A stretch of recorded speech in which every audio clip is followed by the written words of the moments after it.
Yang saya hormati Ibu Sekda Kota Dumai, Assalamualaikum Ibu. Yang saya hormati Ibu Kapolres Kota Dumai, Assalamualaikum Ibu. Yang saya hormati Kabag Kesra Kota Dumai. Yang saya hormati seluruh pejabat yang hadir, para adik ulama atau masyarakat yang saya tidak bisa sebutkan satu persatu. Mohon izin kepada Ibu saya duduk di atas. Bukan berarti apa-apa, misalnya kalau Ibu di bawah nanti tidak terlihat oleh teman-teman yang di belakang ataupun yang di luar. Mohon izin ya Bu. Baik. Ibu semuanya sehat? Sehat semuanya? Saya mau karena semuanya masih ngobrol, boleh nggak kita sudah? Pikir sebentar boleh? Oke, sebagai kita lebih fokus, kita pikir dulu sebentar.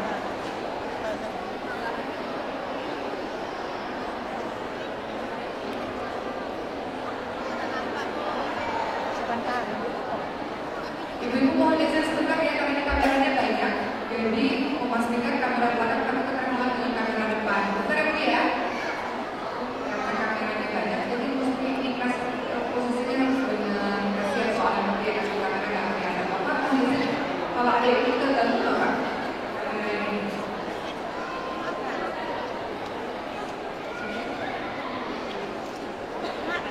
Aman kan? Oke, bisa sedikit agak di sini boleh. Bapak itu kan agak tinggi dikit nggak? Baik, sambil nunggu kameramen ya, pikir aja Bu ya. Oke. Subhanallah, walhamdulillah, wala ilaha illallah, Allahu akbar, wala haula wala quwwata illa billahil aliyyil azim. Subhanallah, walhamdulillah, wala ilaha illallah, Allahu akbar, wala haula wala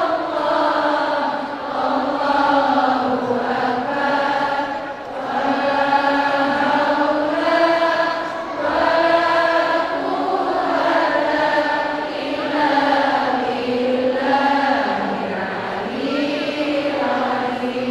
Ibu ketika berpikir, coba Ibu pegang dadanya, Ibu rasakan ketika menyebut Allah, ketika mengingat dengan Allah. Jadi tidak hanya sekedar tulisan, tapi betul-betul kita hadirkan hati ketika kita berpikir. Boleh? Oke, sekarang kita mulai lagi. Subhanallah, walhamdulillah, wala ilaha illallah, Allahu akbar, wala haula wala quwwata illa billahil aliyyil azim. Subhanallah, walhamdulillah, wala ilaha illallah, Allahu akbar, wala haula wala quwwata illa billahil aliyyil azim.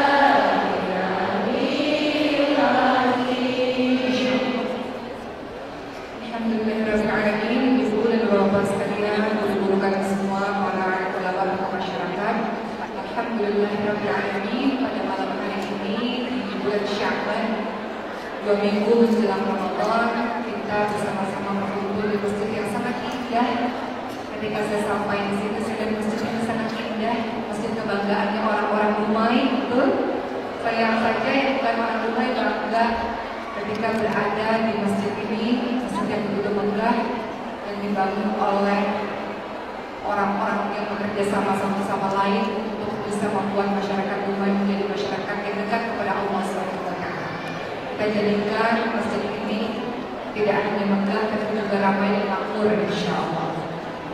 Ibu sekalian yang saya rahmati, yang Allah Subhanahu wa taala rahmati yang saya sayangi, alhamdulillahirabbil alamin. Alhamdulillah karena Allah Subhanahu wa taala masih memberikan usia pada kita sampai hari ini. Bagaimana Allah Subhanahu wa taala masih memberikan kesempatan kepada saya dan kepada kita semua untuk menjadi orang yang lebih baik dari hari ke hari di tengah-tengah berbagai macam dosa yang kita lakukan. Bapak dan Ibu banyak dosanya enggak? Sudah banyak dosanya. Ada nggak orang yang bersih daripada dosa? Adakah orang-orang yang sepanjang hidupnya tidak pernah berbuat dosa, suci, bersih? Ada?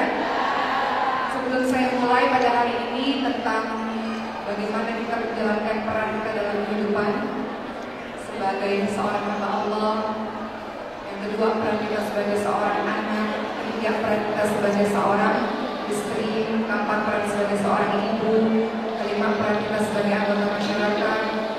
Maka saya ingin mengisahkan satu cerita, menceritakan satu cerita kepada teman-teman semua tentang bagaimana semua dari kita ini adalah berdosa. Betul? Semua dari kita berdosa? Oke. Ibu, kita boleh tenang dulu. Nah, kalau tenang nanti kita bisa khusyuk. Oke, kalau gitu kita baca Al-Fatihah dari bareng boleh? Ya, setelah baca Al-Fatihah kita tenang supaya kita bisa hari ini bisa menghadirkan hati kita membaca ayat-ayat Allah. Ibu, ketika kita mengingat Allah, boleh ya? Kita baca Al-Fatihah bareng boleh? A'udzu billahi minasy syaithanir rajim. Bismillahirrahmanirrahim. Alhamdulillahi rabbil alamin. Ar-Rahmanir Rahim. Maliki yaumiddin. Iyyaka na'budu wa iyyaka nasta'in. Ihdinas siratal mustaqim. Siratal ladzina an'amta 'alaihim ghairil maghdubi 'alaihim waladdallin.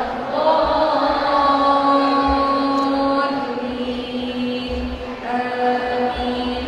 Bismillahirrahmanirrahim. Qul huwallahu ahad. Allahus samad. Lam yalid wa lam yulad wa lam yakul lahu kufuwan ahad. Bismillahirrahmanirrahim. Qul a'udzu birabbil falaq min syarri ma khalaq wa min syarri ghasiqin idza waqab wa min syarri naffatsati fil 'uqad wa min syarri hasidin idza hasad. Bismillahirrahmanirrahim. A'udzu birabbin nas, malikin nas, ilahin nas, min syarril waswasil khannas, alladzi yuwaswisu fi sudurin nas, minal jinnati wan nas. Ya Allah, ya Rahman, ya Rahim. Ya Allah, kami berkumpul di masjid ini. Ya Allah, luruskanlah niat kami. Ya Rabb, bantu kami untuk senantiasa mengingat-Mu. Ya Allah, ya Allah, ya Rahman, ya Rahim. Kami mau jadi orang yang lebih baik. Ya Allah, tambahkan ilmu kepada kami. Ya Allah, mudahkanlah kami dalam memahaminya. Ya Allah, dan mudahkanlah kami dalam mengamalkannya. Ya Allah, amin, amin, ya Rabbal alamin. Dalam surah Al-Anfal ayat 2, Allah Subhanahu wa taala berfirman, "A'udzu billahi minasyaitonir rajim. Innamal mu'minuna alladzina idza dzukirallahu wajilat qulubuhum wa idza tuliyat 'alaihim ayatuhu zadatuhum imanan wa 'ala rabbihim yatawakkalun." Dalam surah Al-Anfal ayat 2, Allah Subhanahu wa taala berfirman, sesungguhnya orang-orang beriman adalah ketika disebutkan nama Allah, maka gemetar hatinya. Dan ketika dibacakan ayat-ayat kepada mereka, maka bertambah kuat imannya, dan hanya kepada Allah lah mereka bertawakal. Maka hari ini, ibu sekalian, di masjid yang mulia ini, di bulan Syawal yang sangat luar biasa ini, kita akan mulai untuk kembali merenung. Sudahkah kita melaksanakan peran-peran kita ini dengan sebaik-baiknya? Yang pertama adalah peran sebagai seorang hamba Allah Subhanahu wa Ta'ala. Dalam surah Al-Zariyat ayat 66, Allah Subhanahu wa Ta'ala berfirman, "A'udzu billahi minasyaitonir rajim, wa ma khalaqtul jinna wal insa illa liya'budun." Dan tidaklah aku menciptakan jin dan manusia kecuali untuk beribadah kepadamu. Artinya 24 jam sepatutnya menjadi hamba Allah yang setiap detiknya beribadah kepada Allah Subhanahu wa Ta'ala. Beribadah dalam arti luas. Apakah ibadah hanya sekedar sholat, puasa, membaca Quran? Tidak. Ibu-ibu tidur pun menjadi bagian dari ibadah. Kalau tidurnya diniatkan untuk beristirahat dan kemudian mengembalikan kekuatan supaya bisa beribadah keesokan harinya, supaya bisa bekerja mencari nafkah keesokan harinya. Ibadah dalam arti yang luas. Tidur pun menjadi ibadah. Ibu-ibu datang ke masjid mengikuti majelis Quran bagian dari ibadah, bukan? Ibadah. Saya suka terharu kepada para volunteer. Ibu sekalian, hadir, saya bisa hadir di tempat ini bukan karena saya seorang. Ada orang-orang di belakang layar yang membuat akhirnya pengajian ini terlaksana pada hari ini. Betul? Orang-orang itu siapa? Ibu-ibu majelis Quran, para volunteer yang tidak dibayar. Mereka memberikan hutannya, tenaganya, pikirannya, waktunya untuk membuat dakwah ini terjadi pada hari ini. Apa yang mereka lakukan? Mereka mungkin tidak berbicara seperti saya menyampaikan pada ibu sekalian, tapi mereka semua di belakang layar yang masya Allah tak terlihat, tak nampak, tapi ikhlas luar biasa. Inilah mengerjakan segala sesuatu karena Allah Subhanahu wa Ta'ala. Jadi saya mengucapkan terima kasih untuk para volunteer, untuk para sukarelawan yang meninggalkan anaknya, meninggalkan suaminya, meninggalkan rumahnya untuk bisa mewujudkan dakwah pada hari ini. Ibadah. Apakah mereka beribadah? Beribadah. Gak mungkin ada di tempat ini tanpa adanya volunteer. Ibu sekalian, saya gak mungkin ada di tempat ini tanpa ada ibu wali kota dan jajarannya yang mengizinkan saya untuk berada di sini. Jadi, masya Allah, semua dari kita beribadah dengan versinya masing-masing. Sebelum saya mulai, saya dapat pesan dari panitia. Panitia silakan mengelilingi kotak infak. Ibu, malam hari ini kita berinfak dengan sebaik-baik harta kita. Boleh? Allah Subhanahu wa Ta'ala berfirman dalam surah Al-Baqarah. Sedikit sebelum saya menyambung ceramah saya supaya kita termotivasi untuk bersedekah. Allah Subhanahu wa Ta'ala berfirman dalam surah Al-Baqarah ayat 261. Apa kata Allah Subhanahu wa Ta'ala? A'udzu billahi minasy syaithanir rajim. Mathalul ladzina yunfiquna amwalahum fi sabilillahi kamathali habbatin anbatat sab'a sanabila fi kulli sunbulatin mi'atu habbah. Wallahu yudha'ifu liman yasha'. Wallahu wasi'un 'alim. Wallahu wasi'un 'alim. Dalam surah Al-Baqarah 261 apa kata Allah? Perumpamaan orang-orang yang menginfakkan hartanya di jalan Allah seperti sebutir biji yang menumbuhkan 7 tangkai. Pada setiap tangkai ada 100 biji. Allah melipat gandakan bagi siapa yang Allah kehendaki. Allah Maha Luas lagi, Allah Maha mengetahui. Kita berikan harta terbaik kita pada hari ini di jalan Allah Subhanahu wa Ta'ala, insyaallah. Saya lanjut ceramah saya, boleh Bu? Kembali lagi. Allah Subhanahu wa Ta'ala berfirman, Allah menciptakan jin dan manusia ini tujuannya untuk beribadah kepada Allah Subhanahu wa Ta'ala. Artinya, orang-orang yang beriman harus menjadi hamba-Nya Allah selama hayatnya. Yang beribadah kepada Allah selama hayatnya. Ibu kalau sholat, ibu mengatakan inna sholati wa nusuki wa mahyaya wa mamati lillahi rabbil alamin. Apa yang ibu katakan? Ya Allah. Apa yang diceritakan kepada Allah SWT? Sesungguhnya ya Allah, sholatku,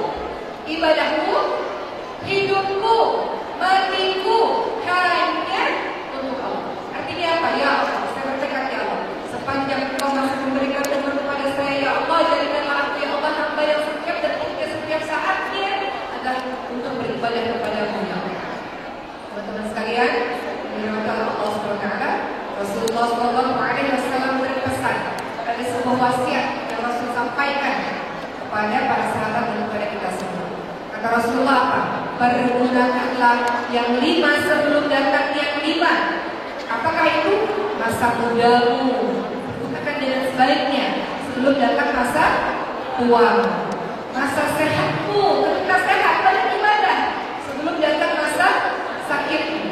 Masa kayamu, masih banyak uangnya, gunakan dengan sebaik-baiknya untuk sedekah sebelum datang masa miskinmu. Masa luangmu, ketika kau masuknya masa luang, manfaatkan dengan sebaik-baiknya ketika dalam ibadah sebelum datang masa sibukmu dan masa hidupmu sebelum datang masa mati. Tabiat manusia ini adalah menyesal. Kenapa nggak dari bulan belajar Quran? Kenapa nggak dari bulan berhijrah? Kenapa nggak waktu sehat rajin sholat malam? Kenapa nggak waktu kaya banyak sedekahnya? Banyak penyesalan dan penyesalan. Maka Rasulullah SAW ingatkan, manfaatkan beribadah 5 hal sebelum datang 5 hal. Ibadah ada masa muda sebelum masa tuamu. Ibadah sebelum kau datang sakitmu. Ibadah ketika sehat. Ibadah ketika kau kaya sebelum datang miskinmu. Ibadah ketika kau memiliki waktu luang sebelum datang waktu sempit. Dan ibadah ketika kau masih hidup sebelum datang kematian. Allah Subhanahu wa taala ingatkan dulu semua dalam surah Al-Insyirah ayat ke-7 sampai ayat ke-8. Kalau sudah selesai satu urusan, kerjakan urusan yang lain. Artinya jangan cepat berpuas diri. Selesai sama ibadah, kerjakan ibadah yang lain. Selesai pekerjaan dunia, kerjakan perkara akhirat. Selesai perkara akhirat, kerjakan perkara dunia. Terus bergerak. Dalam setiap pergerakan kita semuanya beribadah di jalan Allah Subhanahu wa taala.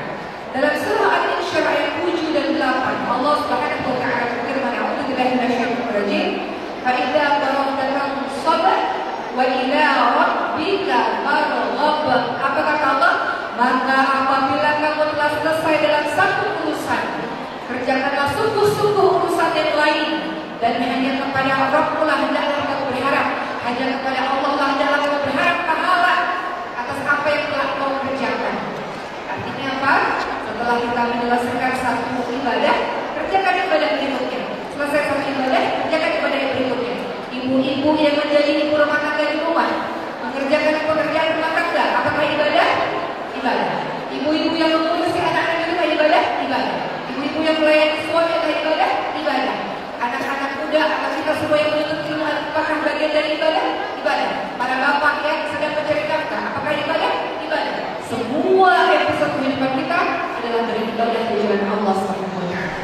Jadi orang-orang yang berakal adalah orang-orang yang bersemangat setelah selesai mengerjakan satu ibadah, dia akan menuju ke ibadah-ibadah berikutnya. Dan tadi dikatakan setelah kau selesai, kau berharap kepada Allah Subhanahu wa taala. Apapun yang kita kerjakan, kita berharap pahala dari Allah Subhanahu wa taala. Teman-teman yang dirahmati Allah Subhanahu wa taala, kalau selesai mengerjakan berbagai macam tugas-tugas, maka berharap agar Allah Subhanahu wa taala memberikan kasih sayang kepada diri kepada setiap detik kehidupan kita berisi dengan amal-amal saleh. Teman-teman yang dirahmati Allah Subhanahu wa taala, membahas tentang peran yang pertama sebagai seorang hamba Allah. Ada banyak ibadah yang kita bisa lakukan. Di bulan Sya'ban ini, ibadah yang kita bisa lakukan adalah memperbanyak berpuasa. Juga mengganti hutang-hutang puasa yang kemarin kita bolong-bolong ketika bulan suci Ramadan. Siti Aisyah radhiyallahu anha mengganti puasa, membayar puasanya biasanya di bulan Sya'ban. Kenapa? Karena di bulan-bulan sebelumnya Rasulullah SAW berkeinginan untuk berhajat kepada Siti Aisyah. Namun di bulan Sya'ban Rasulullah SAW dengan puasa dan Siti Aisyah bisa mengganti puasa, bisa membayar puasa. Jadi itu bagian dari ibadah. Kalau kita lihat ibadah sehari-hari, ibadah sehari-hari mengerjakan apa? Pertama, sholat fardu, betul? 5 kali sehari semalam, itu tuh. Sholat itu kalau tidak bisa berdiri, bisa dengan duduk. Kalau nggak bisa duduk, bisa dengan baring. Kalau tidak bisa dengan baring, maka bisa dengan isyarat mata. Jadi nggak ada alasan nggak sholat. Bapak-ibu sekalian, ibadah berikutnya apalagi? Sholat-sholat sunnah. Yang mengiringi sholat-sholat wajib kita. Ada sholat rawatib, qobliyah, ba'diyah. Ibu-ibu semua setiap hari kita menjadi orang yang lebih baik. Ada pepatah yang mengatakan kalau hari ini sama dengan hari kemarin, termasuk orang yang merugi. Kalau hari ini lebih buruk daripada hari kemarin, termasuk orang terlaknat. Kalau hari ini lebih baik daripada hari kemarin, termasuk orang yang beruntung. Kalau kita sudah sholat 5 waktu, kita mau progres, ada perbaikan dalam ibadah kita. Misalnya, mulai melakukan sholat sunnah, qobliyah ba'diyah, atau sholat sunnah lainnya. Apa yang kita lakukan sama sholat sunnah lainnya? Banyak ya dulu sekalian, termasuk sholat duha misalnya. Ya, apa kata Rasulullah SAW? Pada setiap pagi, setiap sendi tubuh Bani Adam harus bersedekah. Setiap tasbih bisa menjadi sedekah, setiap tahmid bisa menjadi sedekah, setiap tahlil bisa menjadi sedekah, setiap takbir bisa menjadi sedekah, setiap amar ma'ruf nahi munkar juga bisa menjadi sedekah, dan semua itu dapat digantikan dengan 2 rakaat yang dilakukan pada salat atau waktu duha. Jadi kalau kita bicara soal peran sebagai seorang hamba Allah, amalan sehari-hari kita apa ya? Salat wajib iya, salat rawatib iya, dan juga salat duha 2 rakaat aja minimal. Kemudian apalagi salat malam, qiyamul-lail, menghidupkan malam. Menghidupkan malam itu mulai kapan? Dari Isya sampai subuh. Dan waktu terbaik untuk menghidupkan malam adalah di sepertiga malam terakhir. Di situ sholat subuh jam 3:30, sekali makan ibu sekalian kan? Ibu bangun jam 4, saya bangun jam 3:30. Sholat apa? Sholat tahajud, sholat taubat, sholat hajat, sholat witir, belum lagi zikir-zikir, belum lagi membalikkan air mata minyak dosa-dosa. Ibu sekalian, cukup nggak kira-kira 5 menit? Mungkin nggak cukup dengan doa-doa itu. Sholat malam, kata Rasulullah, Allah Subhanahu wa Ta'ala turun ke langit dunia di sepertiga malam terakhir. Siapapun yang minta Allah akan kasih, siapapun yang doa Allah akan kabulkan, siapapun yang minta ampun Allah akan ampuni. Ibu pernah merasakan dahsyatnya doa di sepertiga malam terakhir? Cerita sedikit dulu sekalian. Saya semakin yakin dengan doa-doa yang dikabulkan oleh Allah di sepertiga malam terakhir. Ketika ibu saya kemarin pergi haji, dan ketika pada haji masuk ke Mekah, harus pakai jantung dan masuk ke ICU, berhenti nafas 5 menit, di CPR sampai pulang ke Jakarta, pakai ventilator 11 hari koma. Kata dokter, susah, kasus ini berat, mungkin gak bertahan. Kalau bertahan mungkin cacat, atau kalau bertahan mungkin pakai alat. Tapi beliau dokter bisa mengatakan, tapi kamu punya Allah, kamu bisa berdoa di sepertiga malam terakhir. Dan akhirnya saya lakukan, dan cerita doa ada banyak orang. Setelah 11 hari sampai hari ini bisa sembuh, sehat, alhamdulillah. Maka dari situ saya semakin yakin betapa dahsyat doa yang kita panjatkan di sepertiga malam terakhir. Jadi bagi teman-teman semua yang tidak bangun di sepertiga malam terakhir, artinya teman tidak merasa perlu kepada Allah Subhanahu wa Ta'ala. Ujian hidup itu semua berat. Di antara kita ada yang Allah uji dari suami, betul nggak? Orang yang paling kita cintai, kita yang paling menyakiti hati kita. Di antara kita, mohon maaf, mic-nya agak mati-mati kalau ditukar dengan mic yang lain. Ada di antara kita yang Allah uji dengan anak-anak, betul bu? Anak-anak semakin beranjak remaja kadang-kadang masalahnya jadi beda lagi. Ada yang Allah uji dari permusuhan dengan saudaranya satu sama lain. Hati-hati bulan Sya'ban jangan sampai ada permusuhan ini teman-teman semua. Sampai menjelang bulan Ramadan dan sampai seterusnya. Kemudian ada di antara kita ada yang Allah uji dengan sakit yang sangat parah sampai hari ini, betul? Ada yang Allah uji sudah bertahun-tahun belum punya anak. Ada yang Allah uji nggak punya jodoh atau belum dapat jodoh sampai hari ini. Berat loh teman-teman sekalian, di usia tertentu belum dapat jodoh, tidak mudah. Bagaimana caranya menjadi muslim diri? Kemarin teman saya baru cerita, susah sekali hidup seorang di kata beliau. Susah. Tapi Allah belum berikan jodoh. Mati-matian beliau menjaga muslim diri beliau, Masya Allah. Itu ujian yang berat, ujian yang sangat dahsyat. Di antara kita ada yang ujiannya ekonomi, terlilit hutang. Betul? Macam-macam ujian kita. Dengan semua ujian itu, kau tidak mampu sholat malam. Kau minta tolong kepada siapa, teman-teman semua? Dengan semua ujian yang berat itu, yang kau tidak sanggup menghadapinya seorang diri, siapa yang sanggup menyelesaikannya? Allah yang sanggup menyelesaikannya. Kenapa gak mau sholat malam? Padahal dijanjikan Allah tunggu kita kok. Setiap malam Allah tunggu kita. Kenapa kita gak datang? Kenapa gak minta? Putus asa dalam berdoa. Doamu belum seperti doa Nabi Zakaria alaihissalam. Saya mau ceritakan doa Nabi Zakaria alaihissalam ibu sekalian. Nabi Zakaria alaihissalam diuji apa? Sudah usia tua, renta, istrinya mandul dan belum diberikan anak. Gak punya anak, berpuluh-puluh tahun menikah. Apa yang dilakukan Nabi Zakaria alaihissalam? Berdoa. Apakah Nabi Zakaria alaihissalam berhenti dalam doanya? Tidak pernah. Tidak pernah bosan dan tidak pernah putus asa dalam doa. Teman-teman lihat dalam surah Maryam ayat ke-19. Apa kata Nabi Zakaria alaihissalam dalam surah Maryam ayat ke-3 dan ayat ke-4?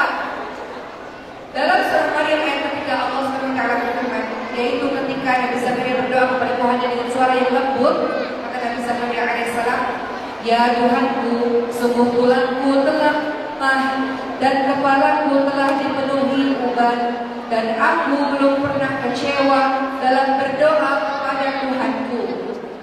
Puluhan tahun Bu, gak pernah kecewa berdoa kepada Allah SWT. Istiqamah dalam berdoa. Maka apa yang Allah berikan kepada Nabi Zakaria alaihissalam, yang kelihatannya mustahil punya anak, sudah tua, mandul pula istrinya. Apakah Allah berikan anak, teman-teman sekalian? Setelah puluhan tahun beliau berdoa tanpa putus asa, apa yang ditakdirkan oleh Allah Subhanahu wa taala kepada Nabi Zakaria alaihissalam? Ibu lihat dalam surah Al-Anbiya ayat ke-89 dan ayat ke-90. Nabi Zakaria alaihissalam berdoa, Rabbi la tadharni fardan wa anta khairul warithin. Ya Tuhanku, janganlah Engkau biarkan aku hidup seorang diri, Allah, tanpa keturunan, ya Allah. Engkaulah ahli waris yang terbaik. Kapan beliau berdoa? Setiap saat. Berapa lama? Bukan setahun, bukan 2 tahun, bukan 3 tahun, puluhan tahun. Dan apa yang Allah berikan atas doa yang istiqamah tersebut? Maka Allah takdirkan kepada Nabi Zakaria alaihissalam, terlihat dalam surah Al-Anbiya ayat ke-90. Maka kami kabulkan doanya dan kami anugerahkan kepadanya seorang anak yang bernama Yahya, dan kami jadikan istrinya yang mandul itu bisa mengandung. Sungguh mereka selalu bersegera dalam mengerjakan kebaikan, dan mereka berdoa kepada kami dengan penuh harap dan cemas, dan mereka orang-orang yang khusyuk kepada kami.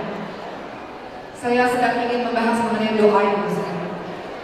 Bagaimana kita sebagai seorang hamba Allah, mustahil kita bisa menjalankan kehidupan ini tanpa doa. Kita bukan orang yang kuat yang bisa menjalani kehidupan ini seorang diri. Kalau bersandar pada diri sendiri, kita tidak kuat. Dengan semua ujian yang datang silih berganti, semua dari kita pasti di masanya nanti akan mendapatkan ujian yang dahsyat dalam kehidupan. Pasti. Karena janji Allah dalam surah Al-Baqarah, teman-teman sekalian, ayat ke-155. Ayat 155. Kata Allah Subhanahu wa taala, A'udzu billahi minasyaitonir rajim. Wa la nabluwannakum bi syai'in minal khawfi wal ju'i wa naqsin minal amwali wal anfusi wath thamarat wa basyirus sabirin. Dan Allah pasti akan menguji kita semua dengan ketakutan. Pernah takut dalam kehidupan? Kalau takutnya enggak takut salat malam.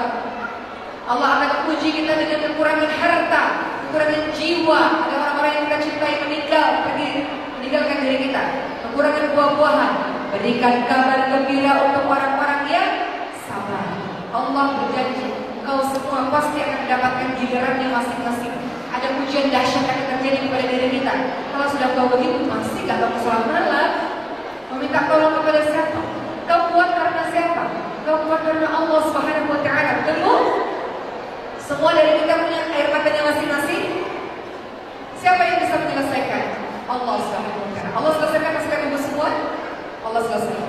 Bangun sholat malam. Ibu, saya nasihat dari diri saya sendiri. Bangun minta kepada Allah Subhanahu wa taala. Allah yang kasih ujian, Allah yang akan memberikan solusi. Ibu lihat dalam surah Duha.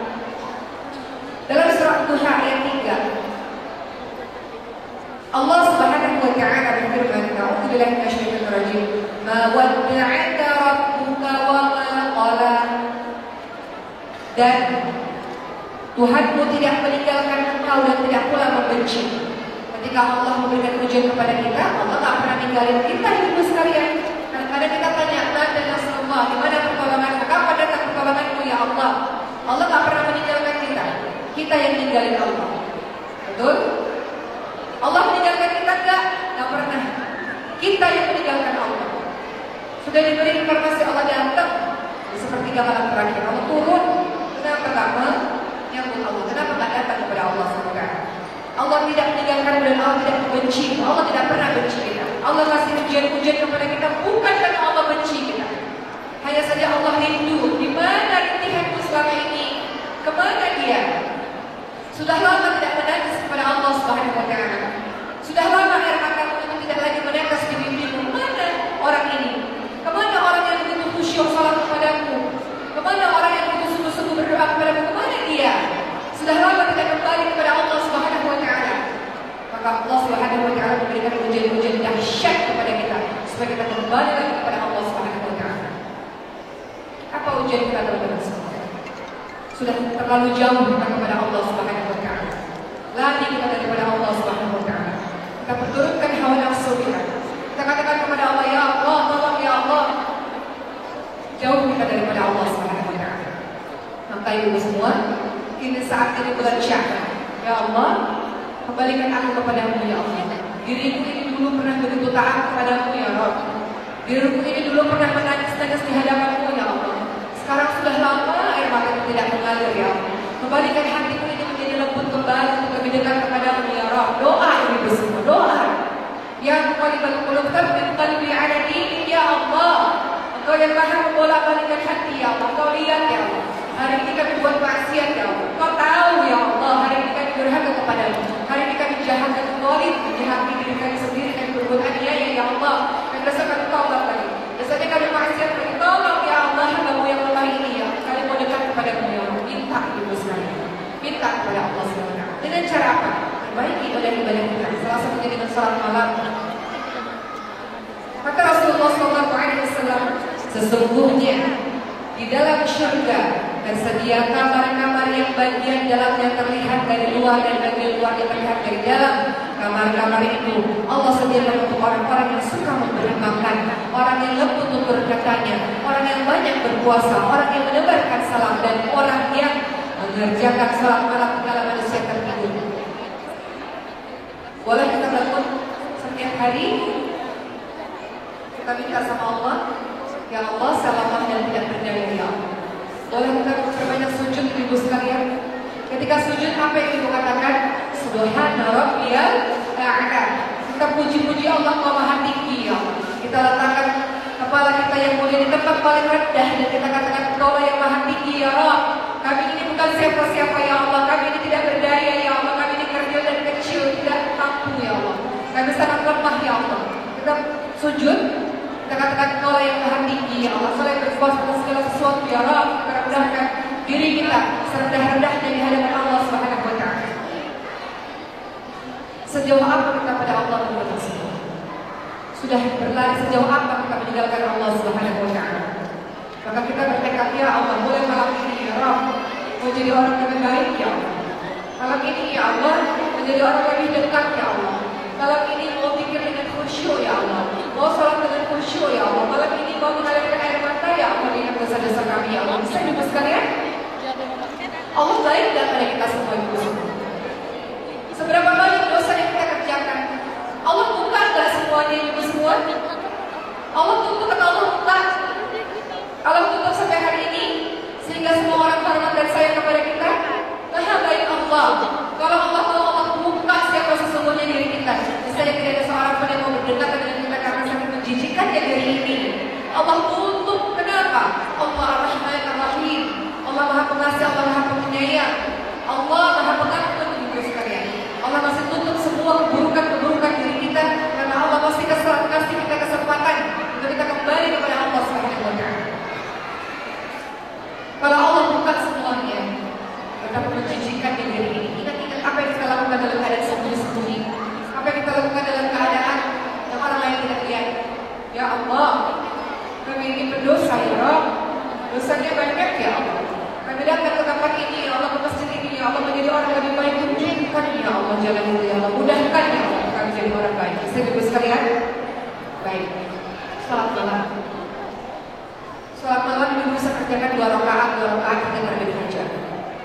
Kemudian ibu bisa melakukan sholat sunnah sesudah wudu. Ini ibadah-ibadah kepada Allah, amalan sehari-hari. Ibu bisa lakukan sholat sunnah sesudah berwudu. Kata Rasulullah, barang siapa yang berwudu seperti wuduku ini, kemudian sholat 2 rakaat setelah wudu, dan selama dikerjakan dengan khusyuk, maka niscaya Allah akan mengampuni dosa-dosanya. Teman-teman tahu seorang sahabat namanya Bilal bin Rabah. Rasulullah, wahai Bilal, sesungguhnya aku mendengar suara sendalmu, suara terompahmu di hadapanku dalam syurga. Apa amalanmu ya Bilal sehingga aku mendengarkan sendalmu itu di dalam syurga, mendengar langkah kakimu dalam syurga? Maka Bilal berkata, tidaklah aku mengamalkan suatu amalan yang lebih aku harapkan, melainkan setiap kali aku bersuci pada malam ataupun siang hari, aku selalu melakukan salat sudah bersuci seperti yang aku lakukan. Salat sunnah setelah wudu, salat sunnah setelah bersuci, itu amalan sehari-hari. Kemudian ini juga sangat penting ibu sekalian, sebagai seorang hamba Allah, tugas kita beribadah kepada Allah SWT. Ada ibadah sehari-hari yang kita bisa lakukan, yaitu salat sunnah 2 rakaat setelah asar. Penting sekali, kenapa? Siti Aisyah radhiyallahu anha berkata, 2 rakaat yang tidak pernah ditinggalkan Rasulullah SAW yang seperti sebelum terang-terangan adalah 2 rakaat sebelum subuh dan 2 rakaat sesudah asar. Wah, itu pahalanya luar biasa. Jadi salat subuh pastikan sebelum salat subuh 2 rakaat sebelum subuh kita kerjakan, dan 2 rakaat setelah asar jangan kita tinggalkan. Berikutnya amalan sehari-hari apalagi ibu sekalian, salat taubat. Dalam sehari-hari banyak nggak kita buat dosa? Dosa apa? Dosa mata. Banyak. Kadang-kadang kita melihat sesuatu yang tidak patut kita lihat. Kadang-kadang kita lihat dengan pandangan mata benci dan iri dan dengki, hasad. Dosa lisan. Banyak nggak dosa lisan teman-teman semua? Apa dosa lisan? Ghibah, fitnah, adu domba, berdusta, kata-kata keji, kata-kata kotor, banyak yang jahat bisa kita berdosa. Salat taubat, kata Rasulullah, tidaklah seorang hamba melakukan perbuatan dosa kemudian dia berdiri lalu berwudu dan mengerjakan salat. Setelah dia melakukan dosa, dia salat taubat 2 rakaat dan minta ampun kepada Allah, Allah akan mengampuni dosa-dosanya. Kapan melaksanakan salat taubat? Setiap hari. Setiap hari teman-teman banyak dosa enggak? Banyak. Ada yang menjadi dari pagi sampai malam enggak ada dosanya? Enggak ada. Kapan waktunya terserah? Berapa rakaat? 2 rakaat. Kapan dilakukan? Terserah. Lebih baik setiap hari, Masya Allah, karena kita mau takut kepada Allah SWT. Salat apa lagi? Amalan sehari-hari, salat witir sebagai penutup dari salat-salat kita. Apalagi amalan sehari-hari? Menjaga wudu. Betul bu? Menjaga wudu. Kata Rasulullah, tidak ada orang yang menjaga wudu kecuali orang-orang yang beriman. Apalagi amalan sehari-hari? Fikir. Berpikir kepada Allah SWT. Sebuah amalan yang ringan tapi tidak semua orang melaksanakannya. Berpikir. Ibu tahu zikir itu macam-macam. Baca Quran zikir bukan? Zikir itu apa? Zikir itu mengingat Allah SWT. Salah satu zikir adalah beristighfar, mengingat Allah. Saya mau ceritakan betapa dahsyatnya orang-orang yang suka beristighfar. Astagfirullahaladzim, astagfirullahaladzim, astagfirullahaladzim, astagfirullahaladzim. Ibu tahu dahsyatnya istighfar. Istighfar bagian dari zikir. Ketika ada orang yang bertanya kepada salah seorang ulama, saya nggak punya anak, yang kedua rezeki saya seret, yang ketiga kemarau, yang ketiga hujan, apa yang harus kami lakukan? Beristighfar kepada Allah SWT. Dalam surah Nuh ayat 10 sampai ayat 12 dulu baca, kuncinya beristighfar. Saya mau ceritakan satu kisah tentang dahsyatnya istighfar supaya kita terbiasa lisan kita ini basah dengan berpikir. Boleh bu? Suatu ketika ada seseorang yang merasa tak kenapa hatinya ingin sekali pergi ke sebuah negeri yang sangat jauh. Tak kenapa. Ada rasa dalam dirinya kok kayak ada yang mendorong-dorong saya ya, supaya saya pergi ke negeri seberang, negeri yang sangat jauh. Akhirnya orang ini melakukan perjalanan sangat lama dan sangat jauh sampai di sebuah negeri. Di negeri tersebut, beliau ini akhirnya beristirahat di dalam sebuah masjid. Namun para masjid mengusirnya, ini bukan waktu untuk tidur. Kau bisa datang ketika waktu sholat. Pada saat itu orang ini sudah sampai di masjid tersebut dalam waktu yang sangat larut, sudah sangat malam. Akhirnya beliau keluar dari masjid tersebut. Seorang musafir tapi di tempat tinggal. Ada seorang miskin yang tinggal di sebelah masjid tersebut melihat bapak tua yang terusir dari masjid. Kata orang miskin ini, wahai bapak tua, beristirahatlah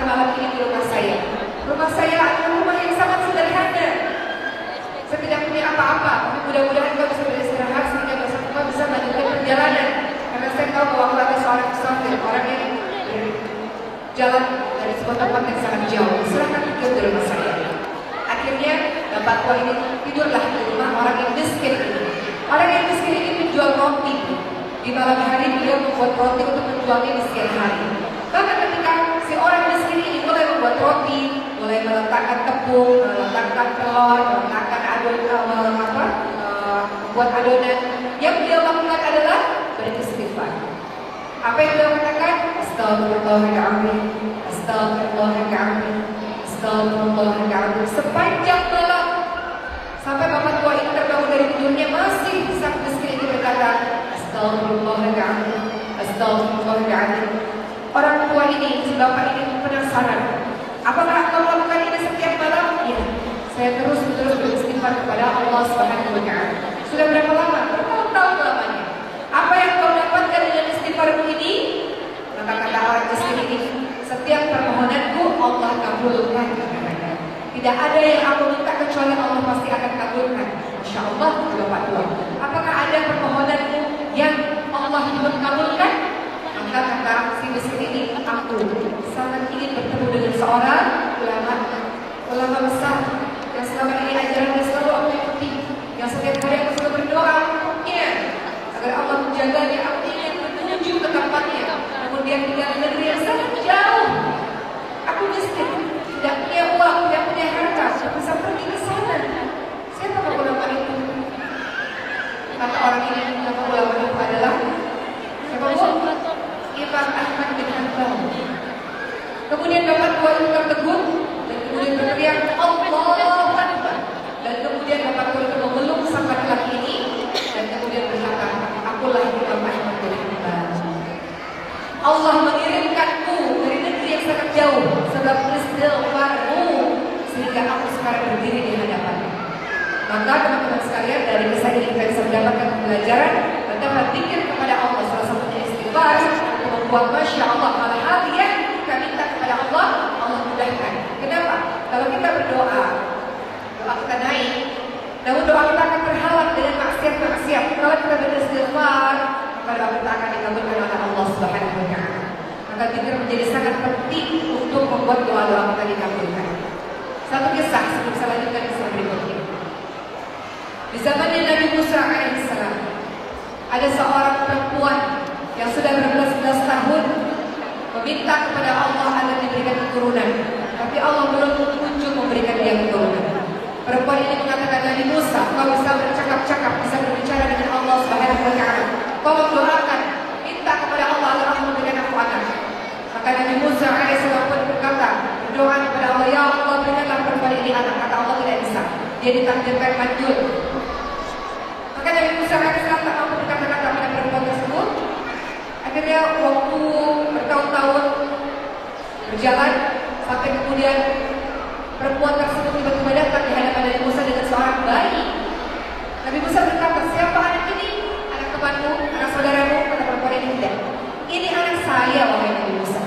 Kemudian Nabi Musa terheran-heran dan kembali kepada Allah, ya Allah, kau katakan dia mandul. Bagaimana mungkin perempuan ini bisa punya anak? Maka Allah Subhanahu wa Ta'ala menyampaikan kepada Nabi Musa, bagaimana mungkin aku bisa menolak doa-doanya yang dia panjatkan setiap saat pagi, siang, malam tanpa putus asa dengan penuh harap dan cemas kepadaku. Maka doa itu berubah takdirnya. Maka doa itulah yang kemudian membuat dia dapat memiliki seorang anak, teman-teman semua. Jadi dari sini kita bisa belajar doa yang kita ucapkan dengan khusyuk, waktu-waktu mustajab, bukan tidak mungkin sesuatu yang menurut orang tidak mungkin akan mungkin di hadapan Allah Subhanahu wa Ta'ala. Bisa itu sekalian. Maka hari ini kita baru bahas tentang satu peran sebagai seorang hamba Allah. Kita tidak bisa lepas, teman-teman sekalian. Jaga keterikatanmu dengan Allah Subhanahu wa Ta'ala. Beribadah kepada Allah Subhanahu wa Ta'ala, minta kepada Allah agar kita menjadi orang-orang yang setiap detiknya adalah orang-orang yang orientasinya selalu ibadah. Sebelum saya lanjutkan, saya mau tanya ke ibu sekalian, bisa nggak? Bagian dari ibadah juga termasuk menjadikan diri kita adalah ketika orang-orang lain melihat itu, ketika orang-orang lain berbicara dengan ibu semua, orang tersebut akan mengingat Allah. Bisa nggak? Ibu kalau kita lagi sedih, dengan kita pandang wajah orang-orang saleh saja, bagaimana kita akan meningkat, betul nggak? Kalau kita lagi sedih, kalau kita memandang wajah orang-orang saleh, kita jadi lebih merasa dekat kepada Allah SWT. Sekarang kita jadikan diri kita yang menjadi orang itu.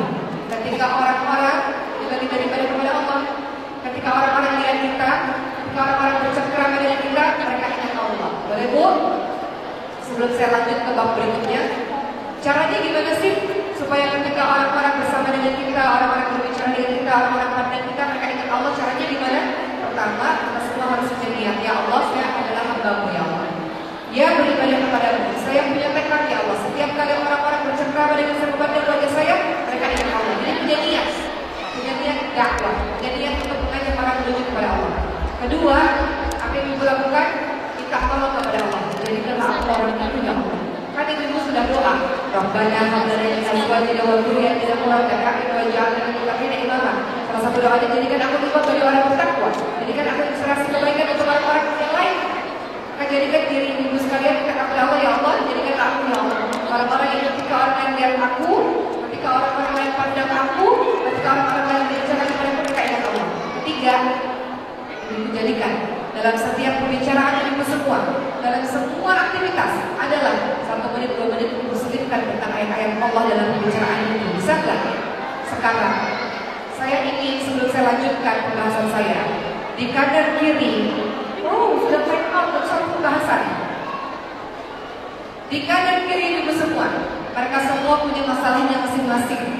Datang ke sini punya masalahnya masing-masing, punya hati yang masih tidak tenang. Betul semua?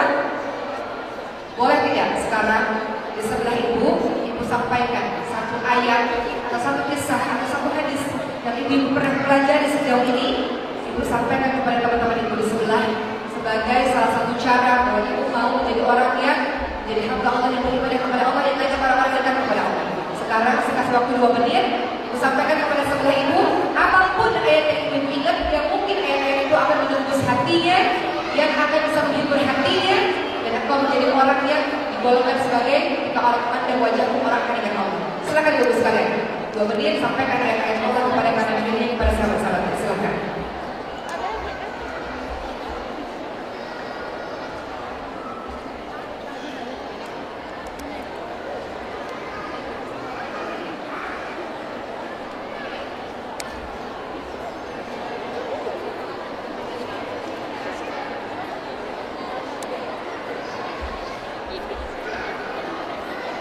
Baik, ibu-ibu sadar tak apa yang sedang ibu lakukan?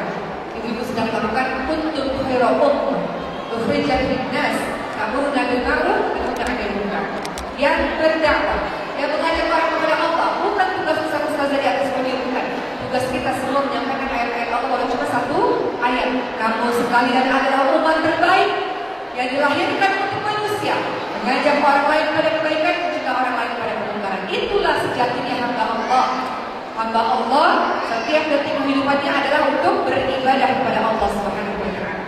Dalam surah Al-A'raf ayat 179, Allah Subhanahu wa taala berfirman, "A'udzu billahi minasyaitonir rajim. Wa laqad dara'na li jahannama katsiran minal jinni wal insi, lahum qulubun la yafqahuna biha, wa lahum a'yunun la yubsiruna biha, wa lahum adhanun la yasma'una biha.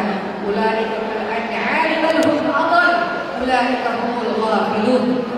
Dan sesungguhnya kami jadikan untuk isi neraka jahanam kebanyakan dari jin dan manusia.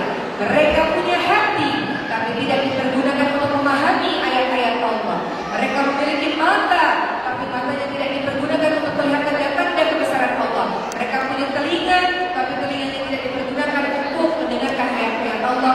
Mereka itu seperti binatang ternak, bahkan mereka lebih buruk lagi daripada binatang ternak. Mereka itulah orang-orang yang lalai. Ibu semua, Allah berikan mata, berikan hati, berikan telinga adalah untuk beribadah kepada Allah Subhanahu wa taala. Bisa ibu semua minta kepada Allah agar Allah berikan kita taufik, agar kita perlindungan dan pertolongan sebagai masing-masing. Ini baru satu pembahasan ya Bu, waktunya udah habis. Saya akan bahas yang cepat nomor 2, 3, 4, 5. Orang kita sebagai seorang anak.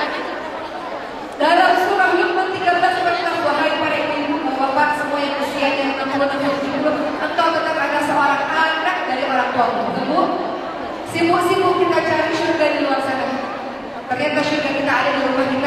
sendiri. Orang tua semakin tua semakin sensitif. Orang tua semakin tua semakin mudah meracun, mudah marah. Orang tua semakin tua semakin seperti anak-anak. Maka wahai para anak, mudah-mudahan Allah berikan kita kesabaran untuk bersamai orang tua dari sisa-sisa usia sisa. Maka Allah Subhanahu wa taala dalam surah Al-Isra ayat 23, "Fala taqulahu lahum wa la tadhharuhum wa qul lahum qawlan karima." Jangan berkata, jangan mentang-mentang ucapkan kalimat-kalimat yang mulia kepada kedua orang tua kita. Kesuksesanmu adalah salah satunya bergantung bagaimana sikap kepada orang tua. Jangan dia kehidupannya dan berpangku tangan menangis melihat anaknya menangis. Tidak. Siti Hajar mengajarkan kepada kita, ibu, kau harus tangguh. Ibu, kau harus kuat. Ibu, kau harus semangat. Bagaimana kau bisa membesarkan anak-anak kalau kau sendiri lemah, kalau kau sendiri tidak berdaya, kalau sendiri kau tidak semangat. Siti Hajar mengajarkan kepada kita sabar, tawakal, bersandar kepada Allah, husnudzan, berprasangka baik kepada Allah Subhanahu wa taala.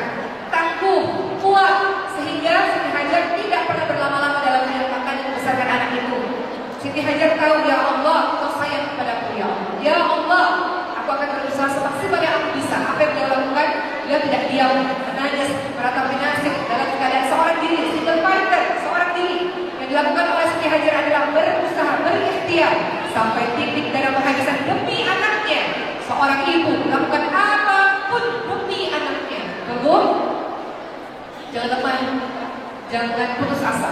Apapun yang terjadi dalam anak-anak kita, saya pun Allah takdirkan alhamdulillah alhamdulillah punya anak dengan kelainan langka yang setiap hari anak kita harus disuntik. Doakan ya supaya sehat anak kami dalam berayat.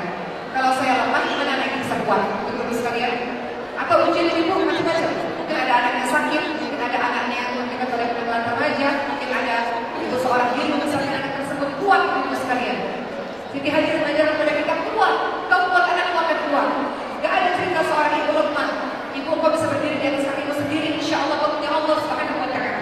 Allah tidak pernah meninggalkan dirimu. Kau kuat, wala tahinu wala tahzanu. Wa antumul a'lamu in kuntum mu'minin. Jangan lemah, jangan sedih. Sesungguhnya kau ditinggikan derajatnya kalau kau orang-orang yang beriman. Orang beriman gak sedih nanti berlalu-lalu ibu sekalian. Bangkit kuat, apapun yang terjadi, bangkit kuat untuk anak-anakmu. Dan lihat, Siti Hajar lari dari sofa, Marwah ke sofa, dan dapat air. Sampai akhirnya Allah lihat perjuangan itu, Allah berikan air Zam-Zam. Nah, sampai hari ini, Nabi Ismail AS salah satu keturunan yang adalah Muhammad sallallahu alaihi wasallam. Karena ibu yang kuat. Jadi pada hari ini saya menasihati diri saya dan kita semua. Gak ada kata lemah berlama-lama dulu sekalian. Waktu terus berjalan sampai nanti perjumpaan kita dengan Allah Subhanahu wa taala. Gak ada waktu untuk menangis berlama-lama. Gak ada waktu untuk putus asa berlama-lama. Bangkit. Jalankan kehidupan kita menjadi hamba Allah yang baik, menjadi anak yang baik, istri yang baik, ibu yang baik, dan kelima anggota masyarakat yang baik. Pastikan bahwa kehadiranmu memberikan kebahagiaan kebaikan untuk orang-orang di sekitar. Bisa bu? Kita ini hidup gak seorang diri. Kita masuk surga gak sendirian. Kita mau ajak orang lain masuk surga sama-sama, boleh? Maka jadikan diri kita sumber inspirasi terbaik bagi orang lain. Boleh ibu sekalian? Alhamdulillah. Baik, ibu yang dirahmati oleh Allah Subhanahu wa taala, sudah ceramah saya mau cerita satu kisah. Boleh ibu semua? Selama 7 tahun belakangan ini, memang saya dan seluruh masyarakat Indonesia, kami mengajak seluruh masyarakat Indonesia untuk memberikan perhatian lebih kepada anak-anak Indonesia. Kita ini berjumlah kurang lebih 270 juta jiwa. Banyak anak-anak kita di pelosok yang tidak punya uang, yatim piatu, duafa, tapi pintar-pintar. Betul? Pintar-pintar. Apa yang kita bisa lakukan? Kita yang punya harta, ibu yang punya harta, kasih kesempatan anak itu belajar ibu sekalian. Ketika anak itu belajar, anak itu jadi orang, bayangkan anak itu hafal Quran, anak itu dekat kepada Allah SWT, anak itu kuliah, full beasiswa. Karena ada para donatur yang sangat luar biasa. Kelak anak itu akan menjadi orang-orang hebat yang mengisi posisi penting di negeri ini. Polisinya cipta Quran, pejabatnya cipta Quran. Siapa lagi? Segala macam profesi diisi oleh orang-orang yang cipta Quran dan takut kepada Allah SWT.